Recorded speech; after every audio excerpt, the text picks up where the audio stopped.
Think not forever of yourselves, O chiefs, nor of your own generation. Think of continuing generations of our families. Think of our grandchildren and of those yet unborn, whose faces are coming from beneath the ground.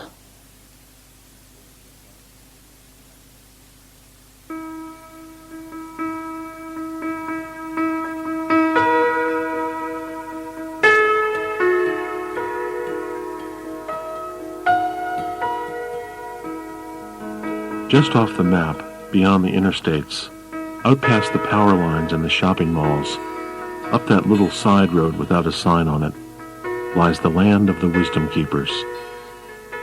Hidden from the mainstream of contemporary life, these living treasures of traditional Native America are revered among their people as the elders, the old ones, the grandfathers and the grandmothers, the fragile repositories of ancient ways and sacred knowledge going back millenniums. They don't preserve it, they live it. We knew little about such things when the man we now call the gatekeeper approached us in late 1981. We were in western North Carolina, working on an unrelated magazine article, and found ourselves talking to a local landowner in his horse pasture one afternoon. We just asked him if he knew any interesting local characters for the article, and he mentioned an Indian, a Cherokee medicine man, whom he thought we might find interesting. Even as he was speaking, the Cherokee slid his battered blue pickup to a halt in front of us, emerged from the billowing dust, and with surprising nimbleness for a full-bellied man, vaulted the barbed wire fence to present his outstretched hand in greeting. At first, in spite of his smiles and outward good humor, there seemed something vaguely menacing about him. His smile had a way of fading suddenly, revealing an underlying expression that was half angry, half sad. Not much was said at that first meeting. We found ourselves avoiding his eyes. Drawing back, we exchanged pleasantries and said goodbye, not expecting to see him again. But then, wherever we went over the next few days, it seemed he was already there, or would turn up shortly after we had arrived, always friendly, always ready to talk. His appearances were uncanny. Eventually we got over our inhibitions, our inner uncertainties. This man wasn't looking for small talk. He had something on his mind, and in some unfathomable way, we two unlikely white journalists had something to do with it. What was bothering him finally surfaced. He was a middle-level medicine man, primarily an herbalist. He had studied with two famous modern medicine men, Amonita Wolf Sequoia of the Cherokee and Josie Billy of the Seminole. Both, alas, had died in recent months. He recalled that Amonita, just before his death, had invited him to become a disciple so he could pass on everything he knew, but, feeling inadequate, he had declined. When Amonita abruptly died, the gatekeeper was swept by a wave of remorse. As a kind of penance, he took it upon himself to make a journey, a spirit journey, to the grandfathers and grandmothers of other Indian nations around the country. He would sit at their knees and learn from them whatever they cared to share. The grandfathers are dying out, he said, and the old way is going with them. Someone has to go out to them, record their words, take their photographs. Otherwise, it will all be lost. I'm no photographer or writer. I believe you two guys have been chosen to do it.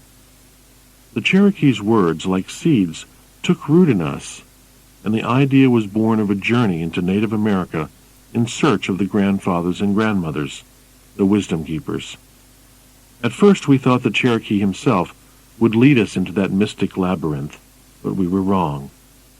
Yes, he would be going on such a spirit journey, he told us, but he would be going alone, going down his own path. For us, he was only the gatekeeper, not the guide. He had shown the way. It was up to us to follow it. So began an odyssey that continues to this day. Traveling across the land for nearly 10 years now, we have sought out the spiritual elders of more than a score of Native American nations. Lakota, Iroquois, Seminole, Ojibwe, Hopi, Ute, Pawnee, Shinnecock, Ho, Lumbee, and others. We have met them on their sacred soil, entered their homes and lives, and discovered the infinite riches of their friendship. Not being Indian experts may have been our greatest strength. Had we been anthropologists or sociologists, or heaven help us, ethno-historians, we would likely have been thrown out on our ears more than a few times. We asked for no secrets, only for whatever they cared to share with us. Quite beyond our expectations, they revealed their inmost thoughts and feelings, their dreams and visions, their healing remedies and apocalyptic prophecies, and above all, their humanity, which shines through every page of Wisdom Keepers. What began as a journalistic project became a mission.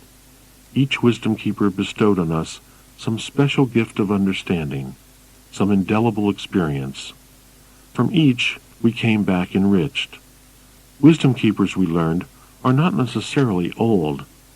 Several of the acknowledged spiritual or political leaders of their people are still in their 40s and 50s. Others even younger are coming after them. We learned that our Cherokee gatekeeper had been wrong in one thing. The grandfathers and grandmothers may be dying, as inevitably they must, but they are emphatically not dying out. As we learned from Eddie Benton Benai, 4th level Midewiwin priest of the Ojibwe, the grandfathers and grandmothers are in the children, whose faces are coming from beneath the ground. We are changed. We have been seized and shaken. We went out 2 journalists after a good story. We came back 2 runners from another world, carrying an urgent message from the Wisdom Keepers. This program is that message.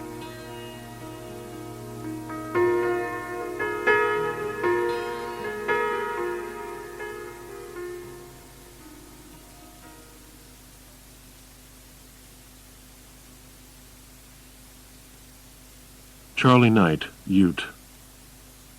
Out on the high desert plateau of southwestern Colorado, Ute medicine man Charlie Knight sits at the open door of his shiny blue Chevy pickup, eyeing the 2 approaching strangers whose dusty rent-a-car has just pulled up to his little one-man aluminum trailer. Tucked away behind a low rust-red mesa, the trailer, a cubbyhole on wheels, sits in an almost inconceivably vast amphitheater of stony desert with bizarre shafts of frozen rock rising up here and there against the tilting horizons. To the west, the massif of horizontal Sleeping Ute Mountain lies prone at the foot of the color-streaked late-afternoon sky. Once, legend goes, all Utes were giants. A hunting party of these Ute giants left a lone brave behind to stand sentry over the land until they returned. Centuries passed, and the giant sentry at last fell asleep. At this, the Creator became angry and reduced all Utes to normal human size, except the sleeping sentry, who was transformed into a mountain to stand eternal guard over the land. It's said that one day the giant sleeping Ute will rise up from the earth and come to the rescue of his people in a time of great danger. Not many white men turn up out here at Charlie's sheep camp. The 2-lane blacktop goes by about a mile away, and it's easy to miss the weed-grown dirt rut of a road that turns off at a sagging barbed wire fence a dozen miles south of Cortez, the nearest town. The little Ute community of Towaoc lies a few miles off. 3 dogs howl our arrival and slink behind the pickup, hackles raised, awaiting a cue from Charlie on how to react to these 2 unlikely intruders. "When you leaving?" are his first words. He smiles ever so slightly, eyes unfathomable behind dark-tinted, metal-rimmed sunglasses. We explain why we've come. We'd like to share with him a few hours, days, even weeks, to record his words, take some photographs, and bring back to the outside world any message or messages he might like to transmit. Charlie snorts and shakes his head. "When did you fellas say you're leaving?" We take no insult. There's no venom in his words. We even sense a certain rough and easy friendliness in the low, guttural tones of his voice. He speaks slowly, wrestling with his seldom-used English. How you know where to find Charlie? A Cheyenne Sioux named Bob White in Northern California had given us his name as a high-level medicine man, and his daughter Judy in Towaoke had given us directions out to the sheep camp. Charlie winces at the words medicine man. Did he tell you I'm a medicine man? How's he know? Charlie's no medicine man. Charlie does a little medicine, that's all. Maybe you got the wrong Charlie. Yep, that's who you got, the wrong Charlie. Better go now, you two. Charlie's got to get up early tomorrow. Got to catch me a wild bull up on the mountain. That's me, Wild Bull Charlie. No medicine man Charlie. You fellas got the wrong Charlie.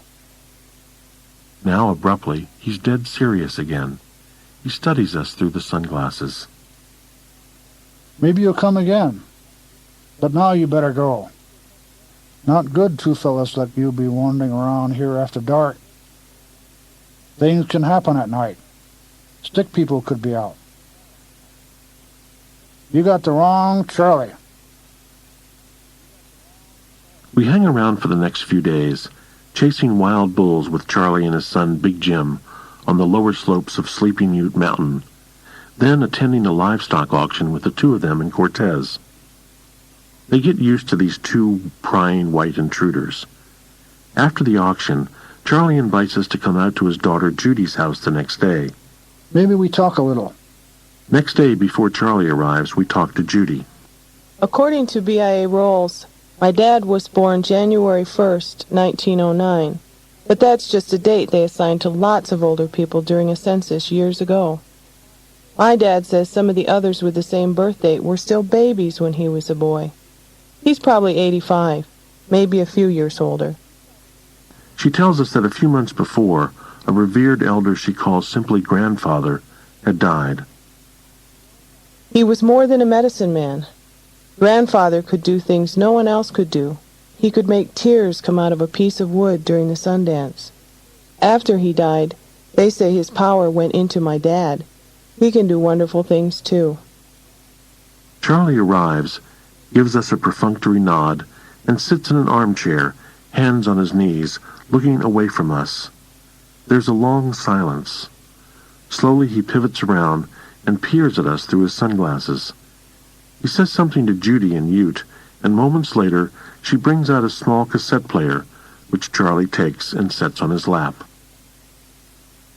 Charlie's going to play his song for you. From his shirt pocket he brings out a worn-looking cassette and inserts it into the player. He keeps looking at us as if still uncertain whether to proceed. His small hands hover above the cassette player like two nervous birds. Finally, he nods to himself, grunts, and presses the play button. Through the scratchy hiss of the tape comes the half-muffled sound of a high-pitched drum over whose regular beat a man's voice chants out. That's me singing. That's me playing the water drum, too. His fingers rap on the plastic cover of the cassette player. A vague sound comes from his throat, as if he's inwardly singing. He has taken off his sunglasses and watches us intently as we listen. After a few minutes, he turns the tape off. Now you know Charlie. If you know my song, you know Charlie. Everyone has a song. God gives each of us a song. That's how we know who we are. Our songs tell us who we are. And there are other songs, different songs for different things. Some for dancing, some for singing, some for healing. Every sickness takes a different song. You tune the water drum different for each song. Little person inside you tells you what song to sing. Little person comes from God, teaches Charlie the songs he knows. You got to hear the little person to hear the songs. His fingers keep tapping the cover of the cassette player as he talks. When Charlie was a boy, he went up Sleeping Ute Mountain to pray and ask God for a song. Charlie climbed a long time and got tired, went to sleep. Then God comes into Charlie's dream. He sings Charlie's song. When Charlie wakes up, he remembers the song. Little persons help him remember. Little persons stay always there, even now. He taps his chest with his index finger. In here. Charlie gets up and goes to the fireplace. Lighting a match, he drops it in a frying pan Judy had set moments before on the glowing, near-spent logs. Instantly, a sharp, sweet odor penetrates the air. Cedar, it clears the house of unwanted spirits. Standing before the fire, Charlie prays aloud in mute for several minutes. Then, turning to us, he says, Smoke keeps the sick people away. And I think they're looking for you two. Last night we seen them, right out there, behind the house, like big dogs walking on their back legs, like this. He raises his arms and struts about like some strange, stiff-legged creature, circling us as if stalking prey. Then he laughs and sits back down, yawning. When you leaving? Charlie's tired now. Tomorrow, if you like, come on out to the sheep camp. Maybe Charlie will tell you some more. We rise to go. He peers at us intently over his sunglasses. Watch out for stick people. They're gone for now, but they'll be back. His chuckle follows us enigmatically out the door. It's almost night. In the distance, sleeping Ute Mountain is dissolving in purple shadow. Not a little uneasy, we drive back to our motel in Cortez, absorbed in dark imaginings of the stick people. The next morning we join Charlie in the cramped confines of his little trailer. In the old days we had a tent, not a trailer. Charlie was born in a tent. Judy and Big Jim, too. We still use a tent up on the mountain. Seated on the bunk, he wrestles off his cowboy boots and slips on a dainty pair of beaded moccasins. For dancing. The interior of the tiny trailer has a stove, a sink, a small refrigerator, and not much else. Half a dozen cowboy hats are stacked on a shelf above the bunk. Charlie takes one down and puts it on. This is for dress. Makes Charlie pretty. Maybe you think Charlie's ugly. Got no teeth, no hair, no chin. But girls don't care. They see the pretty hat and think Charlie's pretty too. Now Charlie will tell you a story.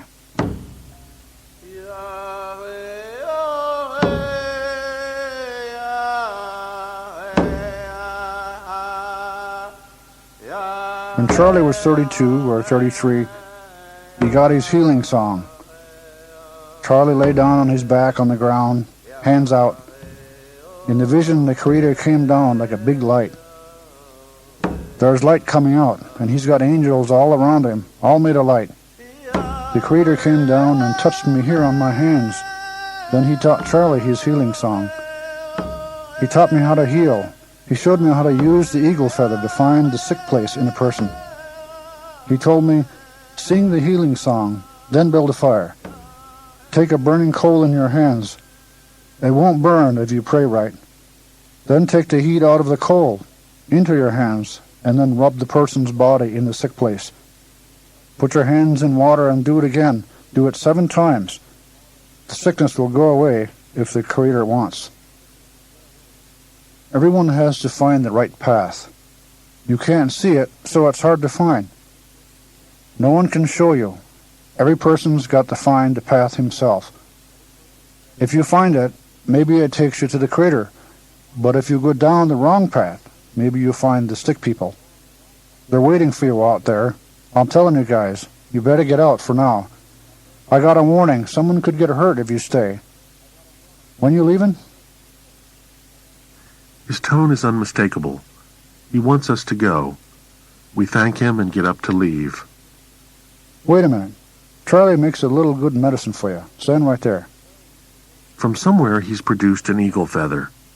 As we stand in the door of the trailer, he holds the feather by its quill tip and slowly waves it over us, fluffing and combing the air with it, starting down behind our legs and working up to our heads, then back down to our feet.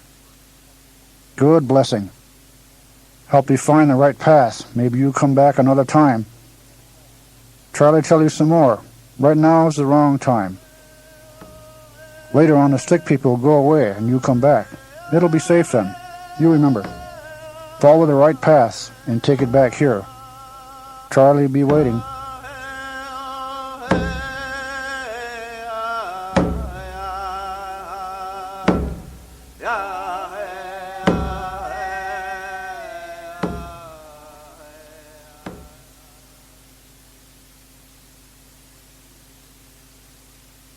Frank Fool's Crow, Lakota.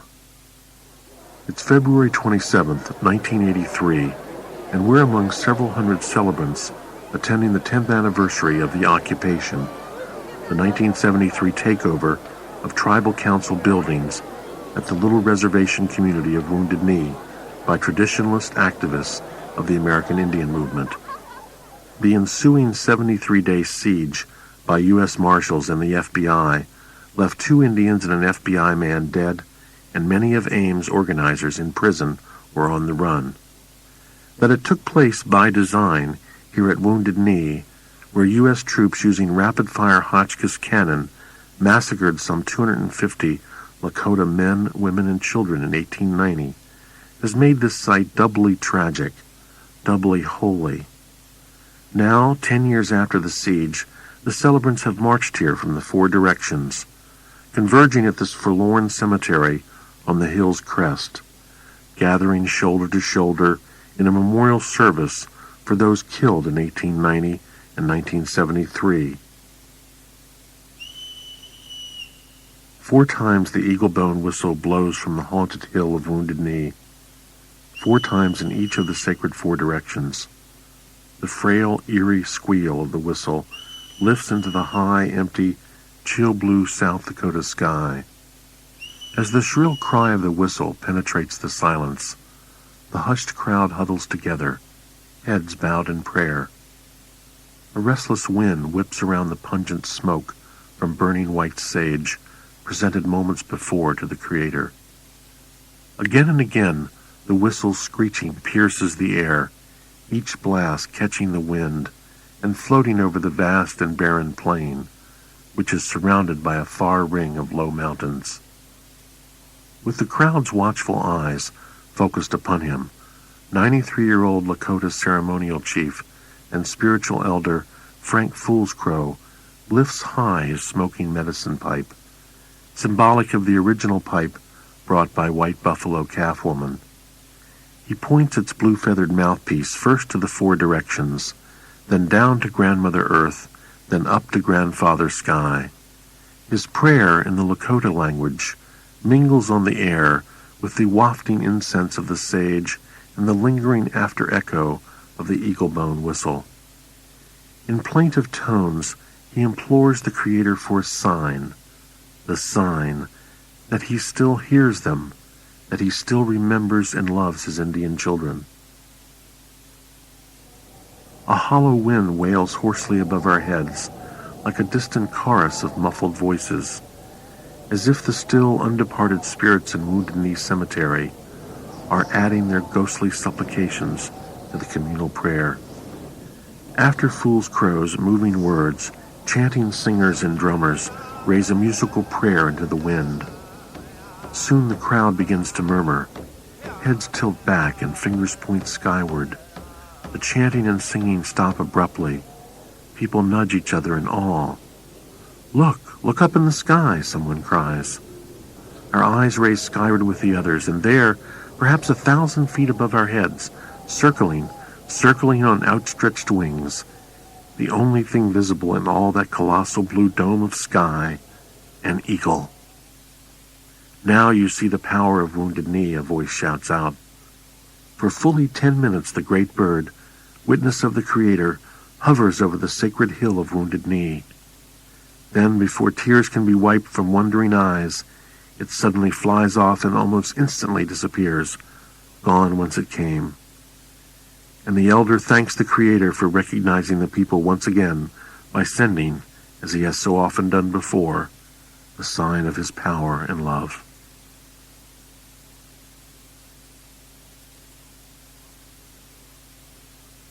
Audrey Shenandoah Onondaga. At the Global Forum on Environment and Development for Survival, held in Moscow in January 1990, Onondaga clan mother Audrey Shenandoah delivered a keynote address, excerpted here, between addresses by Soviet President Gorbachev and United Nations Secretary General Perez de Cuellar. I would first give thanks for another day of life here on this earth. It is another day extended that we may enjoy the compassionate goodness of our Creator. Among my people, we could not come together in this way, a conference, without first offering words of acknowledgement, respect, and thanksgiving for our fellow human beings. Now, our words we direct to our Mother Earth, who supports all life. We look to the shortest grasses, close to the bosom of our Mother Earth, as we put our minds together as one mind. We include all the plant life, the woodlands, all the waters of earth, the fishes, the animal life, the bird life, and the four winds. As one mind, our acknowledgement, respect, and thanksgiving move upward to the sky world. The grandmother moon, who has a direct relationship to the females of the species of all living things, the sun and the stars, and our spiritual beings of the sky world. They still carry on the original instructions in this great cycle of life. With one mind, we address our acknowledgement, respect, and gratefulness to all the sacred cycle of life. We, as humans, must remember to be humble and acknowledge the gifts we use so freely in our daily lives. I convey to you best good greetings from my people, the Haudenosaunee. They made for me a bundle of greetings before I departed my homeland, as is always done for one traveling on a mission to another land. They said, "To the chiefs, the leadership of many lands, the chiefs of the Haudenosaunee send you warm greetings and great respect. May you have peace of mind. To all spiritual leaders and persons of office, these same warm greetings from your counterparts among the Haudenosaunee. May there be peace when we meet. To the women in this assemblage, the mothers of nations, a warm greeting of acknowledgement and respect, for yours is a very special and sacred mission on this earth. And to the children of many lands gathered here, we extend good greetings from the children of our homeland." Thus, I extend the bundle of greetings in recognition and respect to all assembled here. This is the custom and tradition of my people. These greetings affirm the linkage of we humans to one another and our relationship to the environment and the universe. We have much to learn from this incredible knowledge of our ancestors, which was gained long before reading and writing came about. From time immemorial, every bit of their intelligence and senses were used. Humans knew and felt relationship to all that lived and moved. Somehow, that relationship must be regained. We are faced with crucial times. Changes need to be made beginning now, for our life support system is being severely abused and mismanaged. Many people of peace have been persecuted through the centuries. I believe that the time of persecution has passed. The energies of the people are now being directed in search of ways to save Mother Earth.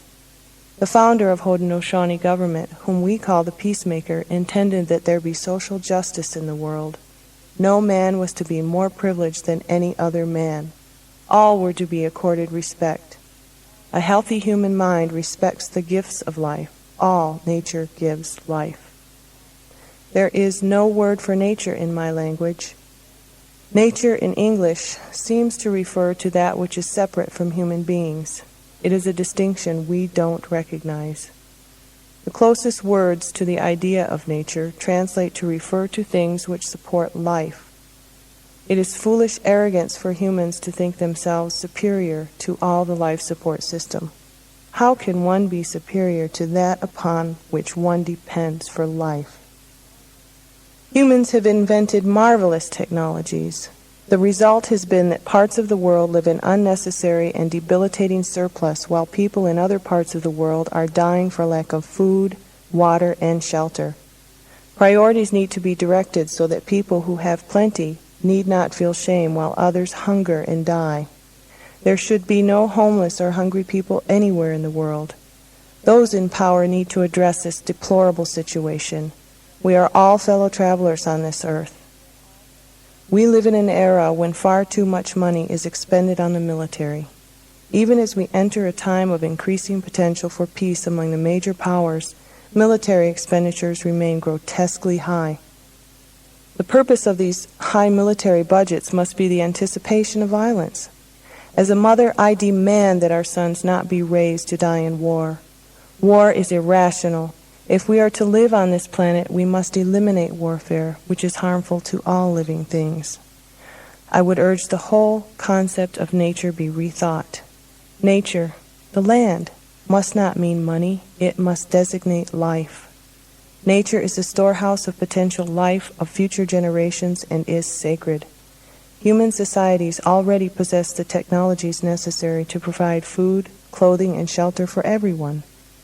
The organization of distribution of wealth needs to be repaired, for that imbalance destroys both contemporary and future human life and nature. Western society needs to prioritize life-supporting systems and to question its commitment to materialism. Spirituality should be our foundation. Matthew King, Lakota. A sense of apprehension rides with us like a black cloud as we enter the Pine Ridge Reservation.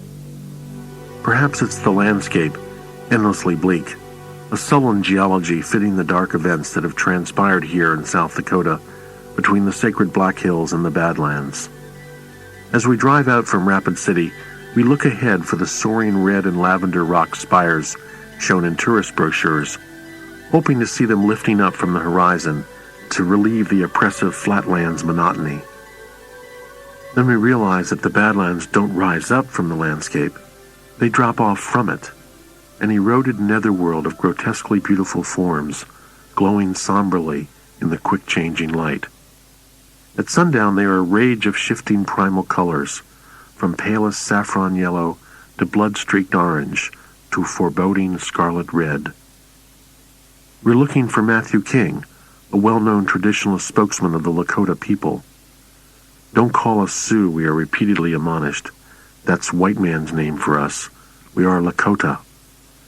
We finally reach the little reservation community of Kyle, a school, a couple of stores, a cafe, a crossroads of intersecting blacktops that quickly become dirt, and a cluster of crumbling government-built houses.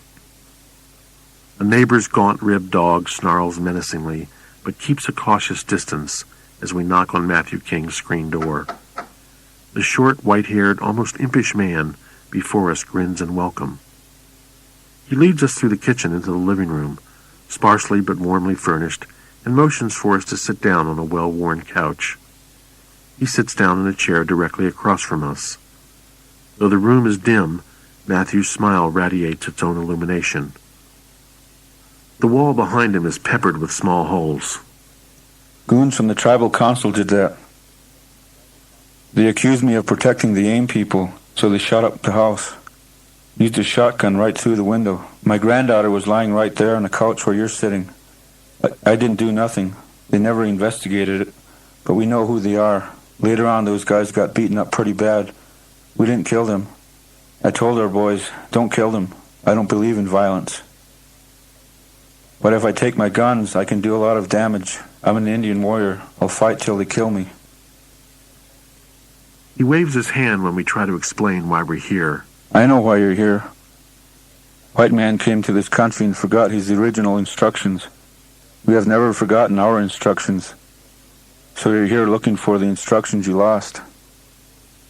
I can't tell you what those were, but maybe there are some things I can't explain. It's time Indians tell the world what we know about nature and about God. So I'm going to tell you what I know and who I am. You guys better listen. You got a lot to learn. He leans forward in his chair and looks into us, right through us. I'm an Indian. I'm one of God's children. My Indian name is Noble Red Man. That was my grandfather's name. I'm a chief. I say what I have to say. That's my duty. If I don't say it, who's going to say it for me? I'm a prophet of the Indian people. I can see what's coming. I prophesy what's going to happen. I can look right into your eyes and heart and see if you're lying or trying to cheat. I can see if you mean harm to the Indian people. Call me a chief of the Lakota. I'm a speaker for the chiefs. I walk with the Great Spirit, with God. I talk to him. The Great Spirit guides me in my life. Sometimes he comes to me and tells me what to say. Other times I just speak for myself, for Matthew King. I've got Red Cloud's peace pipe. They gave me that when they made me a chief. I wouldn't accept it in the beginning. He's a great man. He made all those treaties. He fought when he had to and beat the white man's soldiers, wiped Custer out. He had a lot of powers. But I'd rather solve my problems through peace. I also have Black Bear's pipe and Noble Red Man's. The peace pipe is our only weapon. It's our holy power. It's God's power. The pipe mediates between man and God. To receive the pipe, to receive God's gift, you've got to be pure in your heart, mind, body, and soul. And never forget that after the prayers, you've got to live that life. The life with God, that's the hardest part. God made everything so simple. Our lives are very simple. We do what we please. The only law we obey is the natural law, God's law. We abide only by that. We don't need your church. We have the Black Hills for our church. And we don't need your Bible. We have the wind and the rain and the stars for our Bible. The world is an open Bible for us. We Indians have studied it for millions and millions of years. We've learned that God rules the universe and that everything God made is living.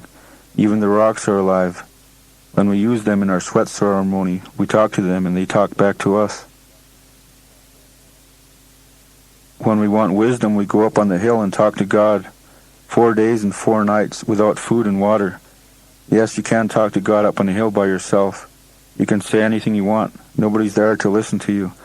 That's between you and God and nobody else. It's a great feeling to be talking to God. I know, I did it way up on the mountain. The wind was blowing, it was dark, it was cold, and I stood there and I talked to God.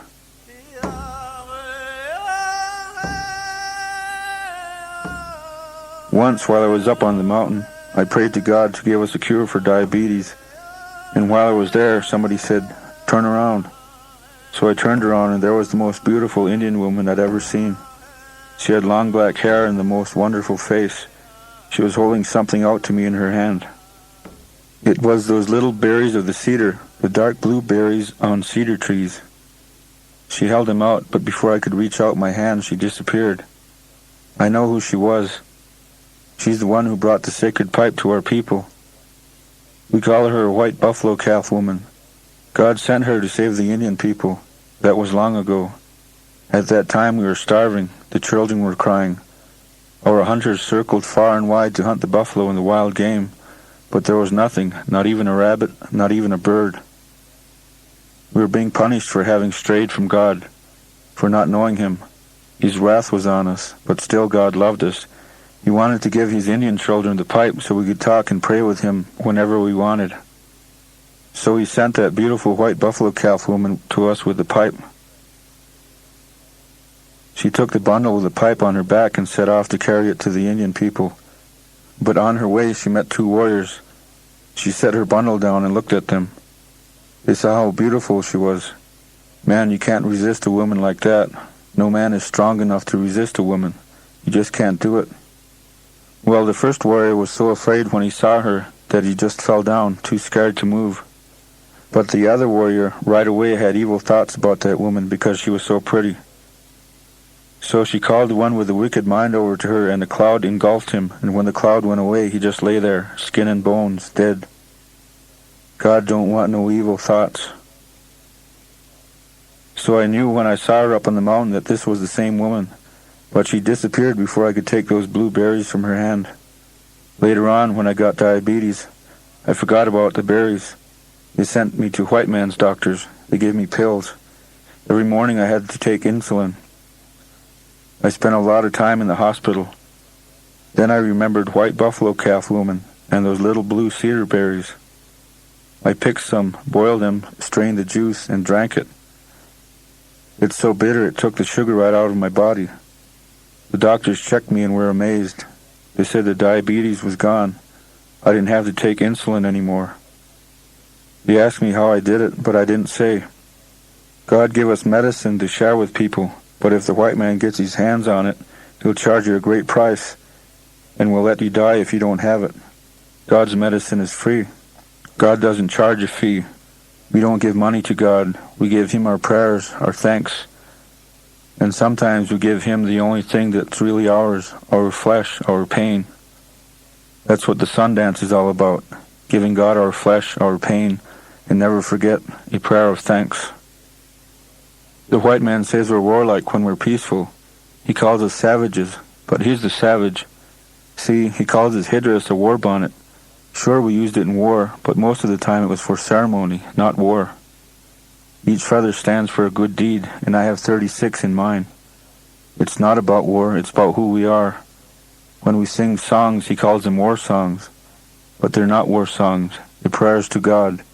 We have drums, so white man calls them war drums. But they're not for war, they're for talking to God. There's no such thing as a war drum. He sees how our warriors paint their faces, so he calls it war paint. But it's not for war, it's to make it so God can see our faces clearly if we have to die. So how can we talk to the white man of peace when he only knows war? Indian religion is as old as the Creator. In our way of life, the elders give spiritual direction. The wisdom of thousands of years flows through their lips. Others want to learn what our elders know. They find some carnival chief who will give them a sweat bath for $250, and then they think they know all about Indian religion. Our ceremonies and our religion are not for sale, and we're not selling the Black Hills either. The white man wants us to take $100 million for our Black Hills, but $100 billion wouldn't be enough, not $400 billion. That wouldn't even pay for the damages you've done. You can never pay us for what you've stolen and destroyed. You can never pay for all the eagles you've killed, for all the buffalo, all the wild game. No, and you can never pay us for all the Indians you've killed. The Black Hills aren't for sale. The Black Hills are where we came out of the earth, where our ancestors are buried, where we go for sacred ceremony. They are the birthplace of the Lakota people. What if we offered you $100 million for the Vatican? You think it's an accident that you drove us back into these hills and badlands, only to find that this land is rich with gold and copper and coal and uranium? Now you want the uranium, but you can't have it.